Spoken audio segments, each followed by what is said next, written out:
నమస్కారం, welcome to 1TV news.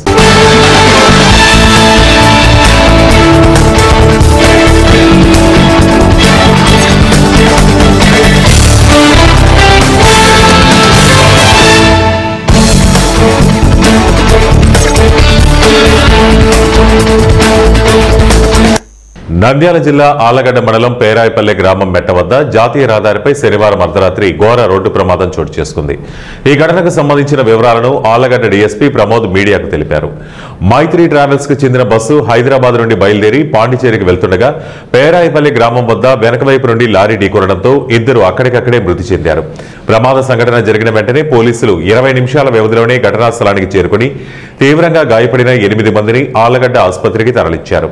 Rural CI Dadi Muralidhar Reddy, town CI Yugandhar, SI జయప్పల ఆధ్వర్యంలో సహాయక చర్యలు చేపట్టారు. నంద్యాల జిల్లా ఎస్పీ సునీల్ షోరాన్ ఘటనా స్థలాన్ని సందర్శించారు. అందరికీ నమస్కారం. 22 నవంబర్ సుమారుగా ఈవినింగ్ 5 o'clockకి మియాపూర్ నుండి మైత్రి ట్రావెల్స్ అనే ఒక ప్రైవేట్ బస్సు హైదరాబాద్ నుంచి పాండిచేరి వెళ్ళే ఒక బస్సు స్టార్ట్ అవటం జరిగింది.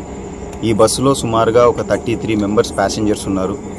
వీళ్ళందరూ అక్కడ హైదరాబాద్లో ఈవినింగ్ బయలుదేరి ఈరోజు మిడ్నైట్ 12:30 ప్రాంతంలో ఆళ్లగడ్డ ఎంటర్ అయ్యే ముందు పేరాయపల్లి మెట్ట దగ్గర బస్సులో ఉన్న ఒక 2 ప్యాసింజర్స్ యూరినల్స్ కోసం ఆపమని చెప్పేసి డ్రైవర్ని రిక్వెస్ట్ చేయడంతో బస్సు సైడ్ కాపడం జరిగింది.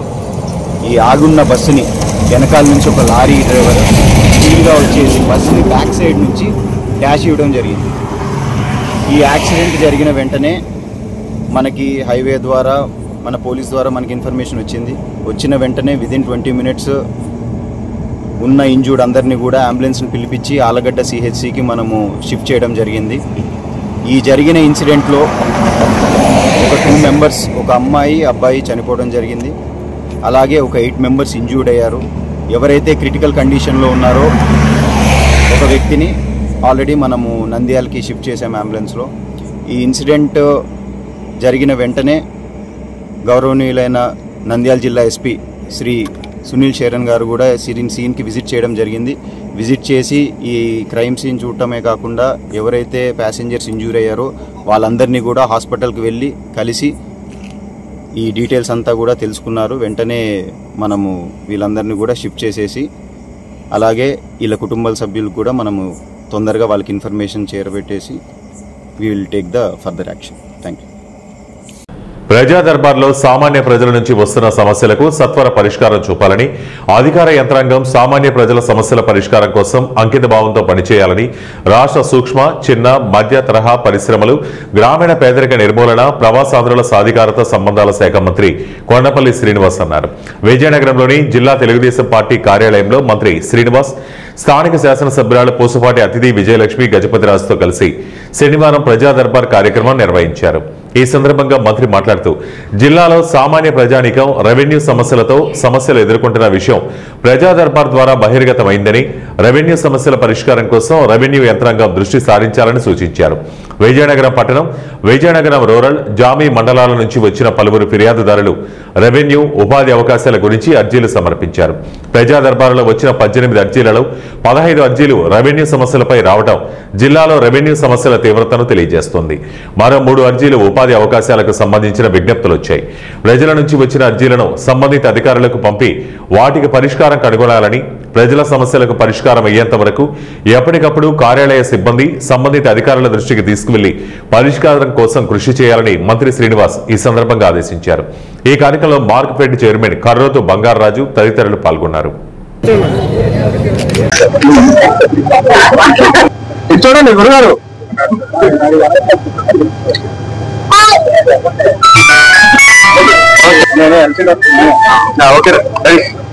గౌరవ ముఖ్యమంత్రి గారు సీఎం రిలీఫ్ ఫండ్ ఆరోగ్యశ్రీలో ఏదైతే ఆపరేషన్స్ ఏదైనా కవర్ అవ్వకపోతే, హెల్త్ కేర్ ఏదైనా కవర్ అవ్వకపోతే వాళ్ళకి ఆర్థిక సాయం కింద గౌరవ ముఖ్యమంత్రి గారి రిలీఫ్ ఫండ్ ద్వారా చాలా మంది నిరుపేద కుటుంబాలన్నింటికీ కూడా సహాయం చేయడం జరుగుతూ ఉంది. ముఖ్యంగా గజపతినగర్ నియోజకవర్గానికి సుమారు 1,50 లక్షలు సీఎం రిలీఫ్ ఫండ్ ద్వారా అనేక మంది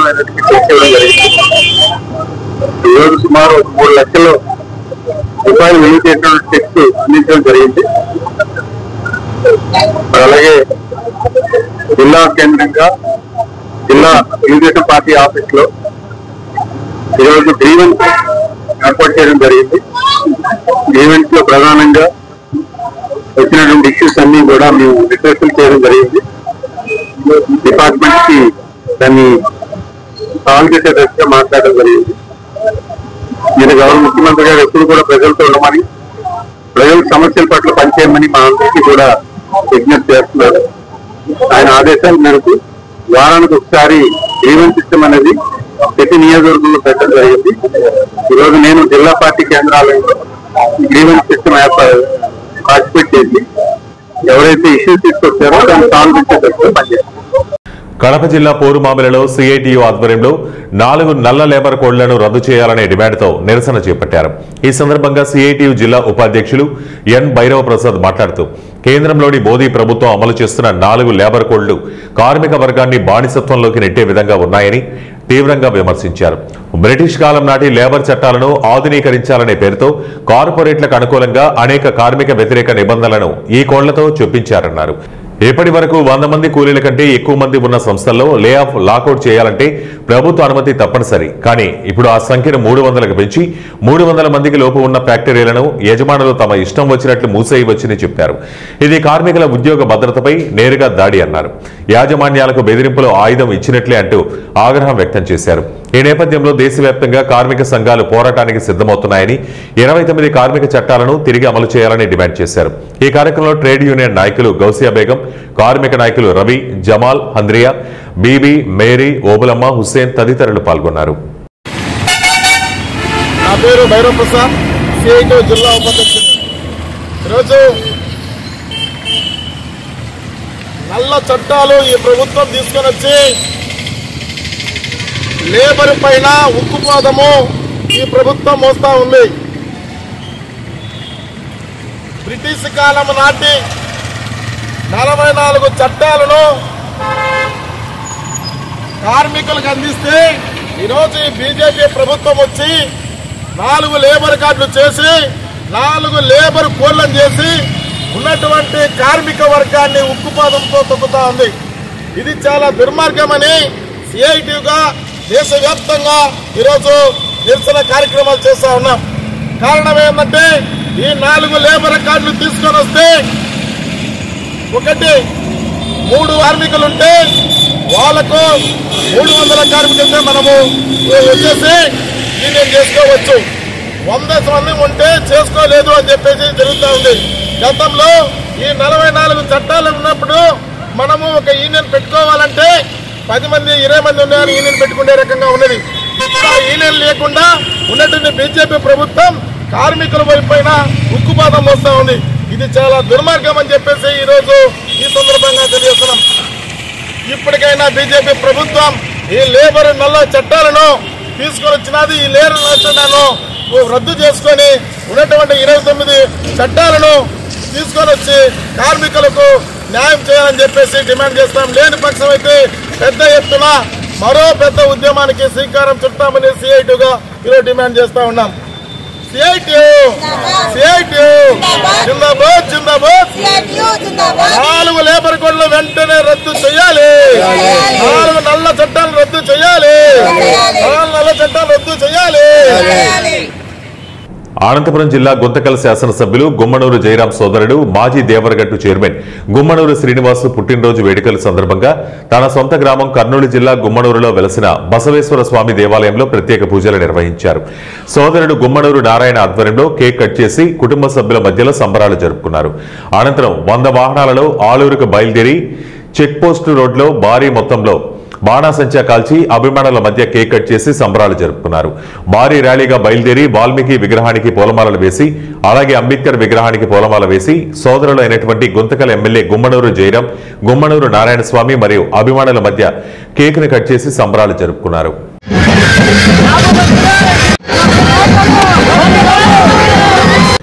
ఎన్టీఆర్ జిల్లా తిరువూరు రెవెన్యూ డివిజనల్ అధికారి కుమారి కె మాధురి తిరువూరు మండలంలోని వావిలాల రైతు సేవా కేంద్రాన్ని ఆకస్మిక తనిఖీ చేశారు.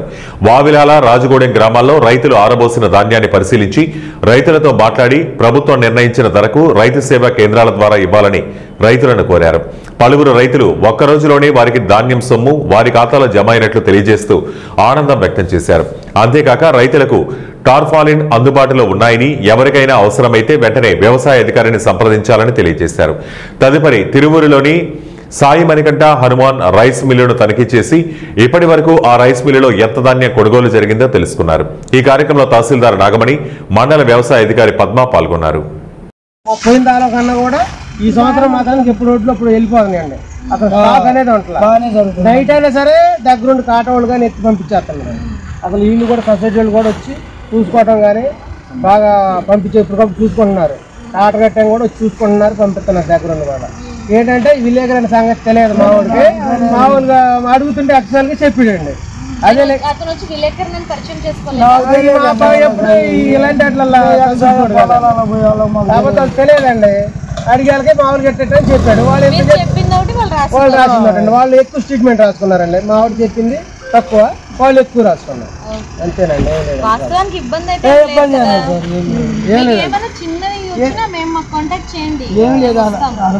ఇక్కడ ప్రాబ్లం ఏమీ లేదండి. ఏంటంటే వాళ్ళు కొద్ది చెప్పాలకి కొద్ది లీక్ చేసాక ఎంతవరకు కానీ ఏం ఇబ్బంది చేయలేదు. మీది మొత్తం కటింగ్ అయిపోయింది. తిరుపతి జిల్లా సత్యవేడు నియోజకవర్గంలోని నారాయణవరం, నాగలాపురం మండలాలలో నిర్వహించిన ప్రజా దర్బార్కు విశేష స్పందన లభించింది.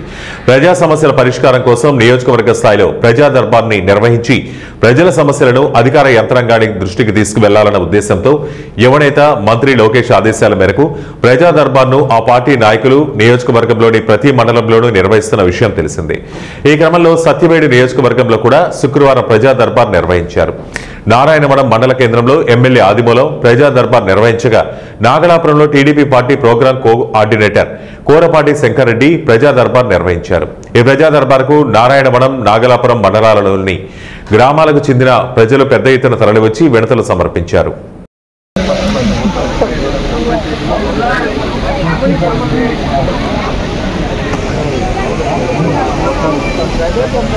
అమలాపురంలో జిల్లా పరిషత్ హైస్కూల్ స్థాపించి 150 సంవత్సరాలు పూర్తి చేసుకున్న సందర్భంగా వేడుకలు ఘనంగా నిర్వహించారు.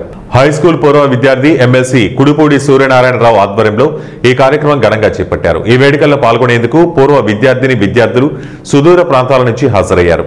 పూర్వ విద్యార్థిని విద్యార్థులు గత స్మృతులను నెమరవేసుకున్నారు. ఈ కార్యక్రమంలో 1975 సంవత్సరం 10th క్లాస్ చదివిన విద్యార్థులు అందరూ ఒకే విధమైన దుస్తులు ధరించి హాజరవడం ప్రత్యేక ఆకర్షణగా నిలిచింది. ఈ స్కూల్లో చదివిన పూర్వ విద్యార్థులు మాజీ municipal chairman Chikkala Ganesh, PVC విద్యాసంస్థల చైర్మన్ బోనం కనకయ్య, హైదరాబాద్ నుంచి వచ్చిన మమిడిపాటి శాస్త్రి ఈ కాలేజీలో 1945 సంవత్సరం చదివి అనంతరం ఎస్కేబీఆర్ కళాశాల ప్రిన్సిపల్ గా పనిచేసిన మంతా సాంబశివ శాస్త్రి అమెరికా నుంచి వచ్చారు. ఈ కార్యక్రమానికి ముఖ్య అతిథులుగా MLC Israel, ZP chairman Venugopal, Pinike Srikanth, KIMS medical college chairman Chaitanya Raju, Satyam foundation chairman Vasamsetti Satyam పాల్గొన్నారు. చిన్నారుల నృత్య ప్రదర్శన విశేషంగా ఆకట్టుకుంది. సాయంత్రం ప్రముఖ ప్రవచనకర్త బ్రహ్మశ్రీ చాగంటి కోటేశ్వర ప్రసంగం విశేషంగా ఆకట్టుకుంది. అవకాశించబడితే లోపల మనసు ఎప్పుడు నిష్కల్మషంగా శుచిభంగా ఉండేటట్టు చూసుకోవడం ఒక ఎత్తు. ఇది బాహ్య సంవత్సరానికి ఎనలేని ప్రాధాన్యత ఉంటుంది. మన దేశంలో ప్రతి సంవత్సరం వైద్యం మీద కొన్ని వేల కోట్ల రూపాయలు ఖర్చు అవుతుంది. 9,000 కోట్ల రూపాయలు ఖర్చు అవడానికి ప్రధానమైన కారణం ఏంటి అంటే పరిశుభ్రతని పాటించకపోవచ్చు. నేను గంభీరంగా జీవిత చరిత్ర చదివితే భారతీయులు మురికితో ఉంటారు, భారతీయులు శుభ్రంగా ఉండరు అని ఆయన దక్షిణాఫ్రికాలో ఉన్న రోజుల్లో అందరూ విమర్శ చేస్తుంటే ఆయన చాలా చిన్న పుచ్చుకుని భారతీయులందరినీ సమావేశపరిచి శుభ్రంగా ఉండవలసిన అవసరం గురించి ప్రబోధం చేస్తుండేవారు. అందుకే హై స్కూల్ స్థాపించుకుని ఆ హై స్కూల్ నుంచి ఆయన వాళ్ళ మనవాళ్ళు ఎక్కడ బెంగళూరులో చదువుతుంటే అందులో బెంగళూరులో ఉంటే ఆ ట్రైన్లో వెళ్తా సత్యార్ ఎక్స్ప్రెస్ ఇక్కడ ఎక్కి అక్కడ నుంచి బెంగళూరుకి సంథింగ్ ఒక ఎక్స్ప్రెస్.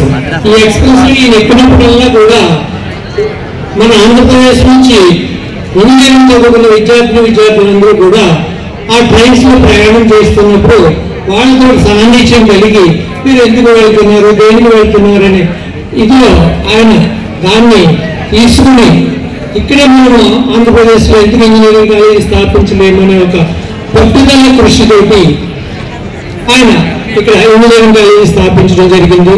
ఇంతవరకు మాధవ్ నరసయ్య గారు అన్నమాట. ఆ 1948లో మేము చేరినప్పుడు జూన్లోనే ఎక్కడో చేరాము.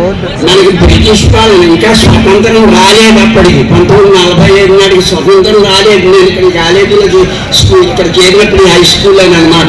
చేరిన 2 నెలలకి ఆగస్టు 1947లో భారతదేశానికి బ్రిటిష్ ప్రభుత్వం వాళ్ళు స్వాతంత్రం అని చెప్పి ప్రకటించడం జరిగింది. ఆ రోజున మా పిల్లలందరూ కూడా నాకు అప్పుడు 10 ఏళ్ళు, నా మేనలుడికి 6 ఏళ్ళు, నాతో కూడా వాడు కూడా స్కూల్కి వచ్చేవాడు. 10 ఏళ్ళు నేను, 6 ఏళ్ళు మా మేనలుడు, ఇద్దరం కూడా జెండాలు పుచ్చుకుని భారతదేశం జెండాలు పుచ్చుకుని జయజయధ్వానాలతో మొత్తం అమలాపురం వీధులు అన్నీ కూడా తిరిగేసాం. ఆ రోజు 1947 ఆగస్టు స్వతంత్ర దినోత్సవానికి అన్నమాట. ఏలూరు నగరంలోని చైత్ర ఆసుపత్రిపై ఏకకాలంలో అన్ని శాఖల అధికారులు శనివారం దాడి చేశారు. చైత్ర ఆసుపత్రి నిర్మాణంలోనే కాకుండా వైద్యం అందించడంలో కూడా అవకతవకలు ఉన్నాయన్న ఆరోపణల నేపథ్యంలో వీరంతా దాడి చేసినట్టు తెలుస్తోంది. Commercial tax, cell tax, fire safety, ACB, vigilance, విద్యాశాఖ, డ్రగ్స్ కంట్రోల్, టౌన్ ప్లానింగ్, విద్యుత్ శాఖల అధికారులు ఆయా శాఖల విభాగాలను తనిఖీ చేశారు. ఎన్ఫోర్స్మెంట్ హెడ్ ఆఫీస్ నుంచి వచ్చిన ఆదేశాల మేరకు, ఆనరబుల్ డీజీ గారి ఇన్స్ట్రక్షన్స్ మేరకు Eluru unit, vigilance enforcement Eluru unit వారు చైత్ర హాస్పిటల్ యొక్క బిల్డింగ్ నిర్వహణ మరియు పరిపాలన మొత్తం అన్ని అంశాలపైన విచారణ చేయడానికి ఏలూరు యూనిట్ వివిధ డిపార్ట్మెంట్ల సిబ్బందితో తనిఖీకి రావడం జరిగింది. ఈ మున్సిపాలిటీ విభాగంతో బిల్డింగ్ స్టాండర్డ్స్ చెక్ చేయడం జరుగుతుందండి. అదేవిధంగా డ్రగ్ ఇన్స్పెక్టర్ వారి ఆధ్వర్యంలో ఫార్మసీ మెయింటెనెన్స్ గురించి, అదేవిధంగా జిఎస్టీ రిటర్న్స్ వాటి ఫైలింగ్ సిస్టమ్ మీద జిఎస్టీ కన్సర్న్ డిపార్ట్మెంట్ వారు వచ్చారు. అదేవిధంగా మున్సిపాలిటీ నుంచి ఫైర్ సేఫ్టీ దాని మీద ఫైర్ ఆఫీసర్ గారు చెక్ చేస్తున్నారు. ఇలాగా మొత్తం 5 డిపార్ట్మెంట్ల ఆధ్వర్యంలో విజిలెన్స్ ఎన్ఫోర్స్మెంట్ ఏలూరు యూనిట్ వారు హాస్పిటల్ యొక్క అన్ని విభాగాలని తనిఖీ చేయడం జరుగుతుందండి. తనిఖీ కొనసాగుతుంది. ఫైండింగ్స్ అన్ని కూడా హెడ్ ఆఫీస్ కి రిపోర్ట్ సబ్మిట్ చేయడం జరుగుతుంది. అంటే వాళ్ళు Lions club of Bhagyanagar, green city, Kushaiguda police station, Sai Sudheera కళాశాల సంయుక్త ఆధ్వర్యంలో మెగా రక్తదాన శిబిరం ఏర్పాటు చేశారు. ఈ సందర్భంగా lions club of Bhagyanagar, green city అధ్యక్షులు లయన్ జ్యోతిర్మయాచారి అధ్యక్షతన ఈసీఐఎల్ సాయి సుధీర్ కళాశాలలో ఏర్పాటు చేసిన రక్తదాన శిబిరాన్ని Kushaiguda assistant commissioner of police Venkata Reddy, lions club district governor lion Inna Reddy, first vice district governor Kalyam కృష్ణారెడ్డిలు ముఖ్య అతిథులుగా విచ్చేసి ప్రారంభించారు. ఈ సందర్భంగా 2 నిరుపేద విద్యార్థులకు ఉన్నత చదువుల కోసం Lions club of Bhagyanagar city అధ్యక్షులు సీనియర్ జర్నలిస్ట్ లైన్ జ్యోతిర్మయాచారి ఫీజుల నిమిత్తం ఆర్థిక సాయం అందించారు. ఈ సందర్భంగా ఏసీపీ వెంకటరెడ్డి లయన్స్ క్లబ్ సేవలను అభినందించారు.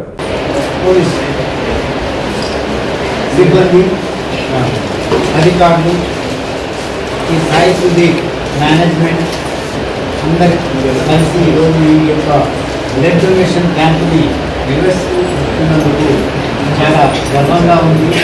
బ్లడ్ అనేది అందరికీ అవసరం. అలాంటి బ్లడ్ని మనం సాధ్యమైనంత వరకు మనం దానం చేస్తూ నలుగురి ప్రాణాలని కాపాడాల్సిన అవసరం అనేది ఎంతైనా ఉంది.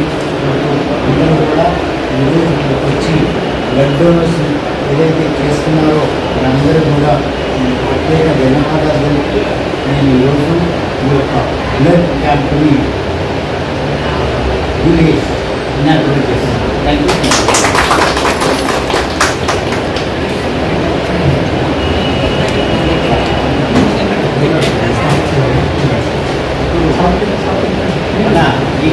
ఖమ్మం జిల్లా వైరా నియోజకవర్గ కేంద్రంలో నిర్మిస్తున్న young India international model school కు 200 కోట్లతో వైరా నియోజకవర్గంలో 21 కోట్ల వ్యయంతో నిర్మించబోయే 7 సబ్ స్టేషన్ల నిర్మాణానికి డిప్యూటీ సీఎం బట్టి విక్రమార్క, ఎమ్మెల్యే రామ్దాస్ నాయక్, జిల్లా కలెక్టర్ దురిశెట్టి అణుదీప్, జిల్లా సిపి సునీల్ దత్ శంకుస్థాపన చేశారు. ఈ సందర్భంగా డిప్యూటీ సీఎం మల్లు బట్టి విక్రమార్క మాట్లాడుతూ వైరా నియోజకవర్గ కేంద్రంలో 200 కోట్లతో నిర్మిస్తున్న young India international model school కు వైరాలో తెలంగాణ రాష్ట్ర ప్రభుత్వం యంగ్ ఇండియా ఇంటిగ్రేటెడ్ స్కూల్ ఏర్పాటు చేయడం మంచి పరిణామమని, తెలంగాణ వ్యాప్తంగా గురుకుల పాఠశాలలో చదువుతున్న విద్యార్థులకు 200% ఛార్జీలు పెంచింది తమ ప్రభుత్వమే అన్నారు. బడుగు బలహీన వర్గాలు ఉన్నత విద్య ద్వారానే ఉన్నత స్థానానికి చేరుతున్నారు. గత 10 సంవత్సరాలు పరిపాలించిన బీఆర్ఎస్ పార్టీ డ్వాక్రా మహిళలను మోసం చేసిందని, కాంగ్రెస్ ప్రభుత్వం వచ్చిన తర్వాత సీఎం రేవంత్ రెడ్డి రాష్ట్రంలో ఉన్న డ్వాక్రా మహిళలకు వడ్డీ లేని రుణాలు పంపిణీ చేశారన్నారు. నేను నా రాజకీయ జీవితం ప్రారంభించింది కూడా ఇక్కడి నుంచి. ఇక్కడ ఉన్నటువంటి ప్రతి ఊరు నాకు తెలుసు, కేవలం ప్రతి మనిషి నాకు తెలుసు, ప్రతి గ్రామంలో ఉన్న సమస్యలు తెలిసి ఈ ప్రాంతాల అవసరాలు కూడా నాకు తెలుసు. అందుకే ఉప ముఖ్యమంత్రి కాగానే ఈ శాసనసభ నియోజకవర్గంలో ఏ కార్యక్రమాలు కావాలో మీ ప్రాంత శాసనసభ్యుని మరీ ప్రత్యేకంగా పిలిపించుకొని కావాల్సిన కార్యక్రమాలని కూడా రాసుకొని ఎప్పటికప్పుడు వాటిని శాంక్షన్ చేస్తూ భూమి పూజ కార్యక్రమాలు చేస్తూ జరుగుతున్న పనుల పర్యవేక్షణ కూడా ప్రత్యేకంగా దృష్టి సారించి ముందుకు పోతా ఉన్నాం. దాంట్లో భాగంగానే విద్యతో పాటు వైద్యానికి ఎంత ప్రాముఖ్యత అవసరం ఉందో గుర్తించే 100 పడకల ఆసుపత్రికి సంబంధించి నేను భూమి పూజ గతంలో చేసుకున్నాం. ఆ పనులు కూడా నిరంతరం పర్యవేక్షణ చేస్తూ కావాల్సిన నిధులు కూడా 2 స్లాబ్లు కూడా అయిపోయినాయని చెప్తా ఉన్నారు. వారికి కావాల్సిన నిధులు కూడా వెంటనే త్వరితగతిన రిలీజ్ చేస్తా ఉన్నాం. అట్లాగే వైరా శాసనసభ నియోజకవర్గంలో ఉన్నటువంటి వైరా రిజర్వాయర్ ఆనాడు 2022 బహుశా అనుకుంటున్నాం 2022 వివిధ రాష్ట్రాల్లో సైబర్ నేరాలకు పాల్పడ్డ కాకినాడకు చెందిన డానియల్ కెవిన్ ఎడ్విన్ ను అరెస్టు చేసి రిమాండ్కు తరలించినట్లు డీఎస్పీ రఘుచందర్ తెలిపారు.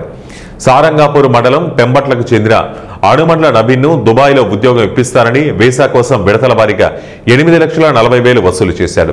ఆయన ఎలాంటి ఉద్యోగం రాకపోవడంతో మోసపోయానని గుర్తించి సారంగాపూర్ పోలీస్ స్టేషన్లో ఫిర్యాదు చేశాడు. కేసు నమోదు చేసి దర్యాప్తు చేపట్టిన పోలీసులు నిందితుని అరెస్టు చేసినట్లు డీఎస్పీ వివరించారు.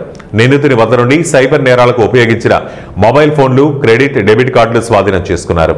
నిందితుడిపై ఆంధ్రప్రదేశ్, కేరళ, కర్ణాటక, జమ్మూ కాశ్మీర్ రాష్ట్రాలలో 5గురిని ఎలాగే మోసం చేసినట్లు డీఎస్పీ చెప్పారు. అంతరాష్ట్ర సైబర్ నేరస్తుని చాకచక్యంగా వ్యవహరించి పట్టుకోవడంలో కృషి చేసిన పోలీసులను ఎస్పీ అశోక్ కుమార్ అభినందించారు.